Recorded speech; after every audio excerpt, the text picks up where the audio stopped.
നമസ്കാരം. News at 11:30 സ്വാഗതം. വെള്ളറക്കാട് മണ്ണാൻകുന്നിൽ ചെമ്പുപാത്രം മോഷ്ടിച്ച മോഷ്ടാവിനെ നാട്ടുകാർ കൈയോടെ പിടികൂടി പോലീസിലേൽപ്പിച്ചു. പട്ടാമ്പി ഞാങ്ങാട്ടിരി തെക്കേതിൽ മുത്തു എന്ന് വിളിക്കുന്ന 47 വയസ്സുള്ള മുഹമ്മദ് മുസ്തഫയാണ് പിടിയിലായത്. ശനിയാഴ്ച രാത്രി 11 മണിയോടെയാണ് സംഭവം നടന്നത്. മണ്ണാൻകുന്ന് പട്ടൂര് അനിൽകുമാറിന്റെ വീട്ടിൽ നിന്നാണ് ഇയാൾ വലിയ ചെമ്പുപാത്രം മോഷ്ടിച്ചത്. വീടിന്റെ അടുക്കളയ്ക്ക് സമീപം പുറത്തുള്ള ചായ്പിൽ വെച്ചിരുന്ന ചെമ്പുപാത്രം എടുത്ത് ചാക്കിൽ പൊതിഞ്ഞ് ഇയാൾ എത്തിയ സ്കൂട്ടറിൽ കൊണ്ടുപോകാനാണ് ശ്രമിച്ചത്. അപ്രതീക്ഷിതമായി പുറത്തിറങ്ങിയ വീട്ടുകാർ ഇത് കാണുകയും നാട്ടുകാരെ വിളിച്ചുകൂട്ടി ഇയാളെ പിടികൂടുകയുമായിരുന്നു. നാട്ടുകാർ വിവരമറിയിച്ചതിനെ തുടർന്ന് സ്ഥലത്തെത്തിയ എരുമപ്പെട്ടി SI VA രാജുവിന്റെ നേതൃത്വത്തിലുള്ള പോലീസ് ഇയാളെ കസ്റ്റഡിയിലെടുത്തു. ഇയാൾ സ്ഥിരം മോഷ്ടാവാണെന്നാണ് നിഗമനം. എരുമപ്പെട്ടി, കടങ്ങോട്, വേലൂർ പഞ്ചായത്തുകളിലെ വിവിധ പ്രദേശങ്ങളിൽ വീട്ടുപകരണങ്ങളും വാഹനങ്ങളുടെ ബാറ്ററിയും മോഷണം പോകുന്നത് പതിവായിരിക്കുകയാണ്. വീടുകളിലും വ്യാപാര സ്ഥാപനങ്ങളിലും മോഷണം നടന്നിട്ടുണ്ട്. കഴിഞ്ഞ ദിവസം വേലൂരിലെ ജ്വല്ലറിയിൽ നിന്ന് 3 പവന്റെ സ്വർണമാലയെടുത്ത് മോഷ്ടാവ് ഓടി രക്ഷപ്പെട്ടിരുന്നു. തയ്യൂർ ആലുക്കൽ ചിറ പാലത്തിന് സമീപം നിർത്തിയിട്ടിരുന്ന JCBയുടെ ബാറ്ററി കഴിഞ്ഞ രാത്രിയിൽ മോഷണം പോയിരുന്നു. എരുമപ്പെട്ടി പോലീസ് അന്വേഷണം ഊർജിതമാക്കി. തയ്യൂർ ആലുക്കൽ ചിറ പാലത്തിന് സമീപം നിർത്തിയിട്ടിരുന്ന JCBയുടെ ബാറ്ററി മോഷ്ടിച്ചു. കഴിഞ്ഞ ദിവസം രാത്രിയിലാണ് മോഷണം നടന്നത്. ആലുക്കൽ ചിറ പാലത്തിന്റെ നിർമ്മാണ പ്രവർത്തനങ്ങൾക്ക് എത്തിച്ചതായിരുന്നു JCB. പുതിയ JCBയുടെ സെൻസറുകളും അനുബന്ധ ഉപകരണങ്ങളും നശിപ്പിച്ചിട്ടുണ്ട്.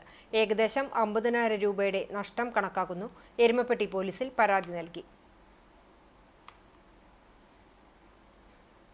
ഗാന്ധിയനും സർവോദയ ദേശീയ നേതാവും സ്വാതന്ത്ര്യ സമര സേനാനിയുമായിരുന്ന തിരുവത്ര ദാമോദർജിയുടെ 17ാം ചരമവാർഷിക ദിനം വിവിധ പരിപാടികളോടെ ഗുരുവായൂരിൽ ആചരിച്ചു.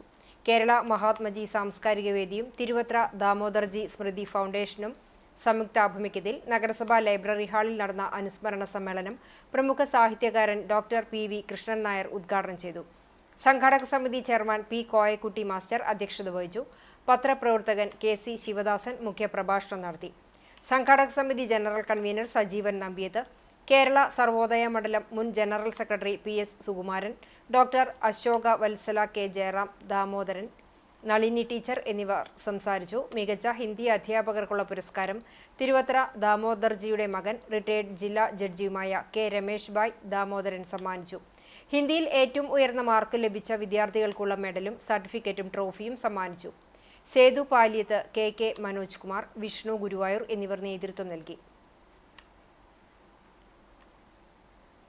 അറിയിപ്പ്: ഞായറാഴ്ച വൈകിട്ട് 4 മുതൽ ചാപ്പറമ്പ് കേരള മൈതാനിയിൽ നിന്ന് ബ്ലാങ്ങാട് ബീച്ചിലേക്ക് സാംസ്കാരിക ഘോഷയാത്ര നടക്കുന്നതിനാൽ മുല്ലത്തറയിൽ നിന്നും ബീച്ചിലേക്ക് പോകുന്ന വാഹനങ്ങൾ ബേബി റോഡ് വഴിയോ അഞ്ചങ്ങാടി റോഡ് വഴിയോ തിരിഞ്ഞു പോകണമെന്ന് പോലീസ് അറിയിച്ചു.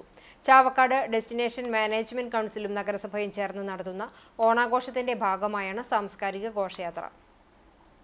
കടപ്പുറം പുതിയങ്ങാടി ബുഖാറ പള്ളിക്ക് പടിഞ്ഞാറുവശം താമസിക്കുന്ന ബുഖാറയിൽ തോപ്പിൽ പരേതനായ കുഞ്ഞിക്കോയ തങ്ങൾ മകൻ ചെറുകുഞ്ഞിക്കോയ തങ്ങൾ നിര്യാതനായി.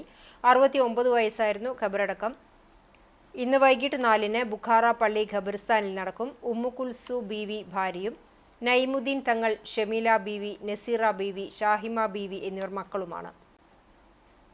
കോട്ടപ്പടി പൂക്കോട് സാംസ്കാരിക നിലയത്തിന് സമീപം താമസിക്കുന്ന വാഴപ്പിള്ളി ലാസർ നിര്യാതനായി. 76 വയസ്സായിരുന്നു. സംസ്കാരം തിങ്കളാഴ്ച വൈകിട്ട് 4 മണിക്ക് കോട്ടപ്പടി സെന്റ് ലാസേഴ്സ് ചർച്ച് സെമിത്തേരിയിൽ നടക്കും. ജോസഫിന ഭാര്യയും, ജാക്സൺ, ജിസൺ, ലിജി എന്നിവർ മക്കളുമാണ്. ഇതോടെ ന്യൂസ് അറ്റ് 11:30 സമാപിക്കുന്നു. നമസ്കാരം.